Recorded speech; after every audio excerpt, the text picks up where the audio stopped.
స్నేహితుల రూపంలో వస్తారు. స్నేహితుల రూపంలో వస్తారు. మనమంటే ఎంతో శ్రద్ధ ఉన్నట్టు, ఎంతో మన విషయంలో బాధ్యత ఉన్నట్టు మనతో మాట్లాడతారు. కానీ తీసుకెళ్ళి ఆ విషవలయంలోకి నెట్టేస్తారు. చెల్లెమా జాగ్రత్త.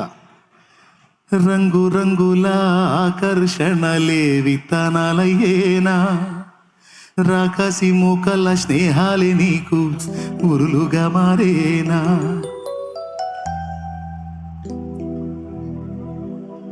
ఆకలి తీర్చగా చల్లిన నూకలు కావే చెల్లెమ్మ,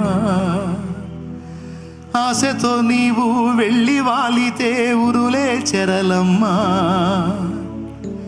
గుండెలో గుచ్చి మంటలో కాల్చే మాయే ప్రేమమ్మా. యవ్వన కాలపు కామపు చేష్టలు ప్రేమను కోకమ్మా. మరి ఎవరికి కనెక్ట్ కావాలన్నా, ఎవరిని నమ్మాలన్నా? నీ కొరకే తన ప్రాణము పెట్టిన ప్రేమను చూడమ్మా. నిన్ను చూడక ఉండలేని ఆ ప్రేమే నిజమమ్మా. అందరూ నిన్ను మరచిన గాని మరువని స్నేహితుడే, కొందరిలాగా మధ్యలో నిన్ను విడువని ప్రేమికుడే.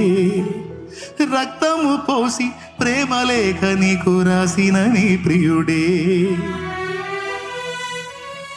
రక్షణనిచ్చి రాణిగా చేసే యేసురాజుగనుడే. యేసురాజుగనుడే, యేసురాజుగనుడే. మోసపోవద్దు, మాయ మాటలు నమ్మొద్దు, వంచన పాలవద్దు. వాళ్ళని వీళ్ళని నమ్మి, ముఖ్యంగా నువ్వు బ్రతుకుతున్న సమాజం నీకు తెలుసు, జాగ్రత్త. తీసుకెళ్ళి బురదలోకి నెడతారు, విల్లలాడతాం.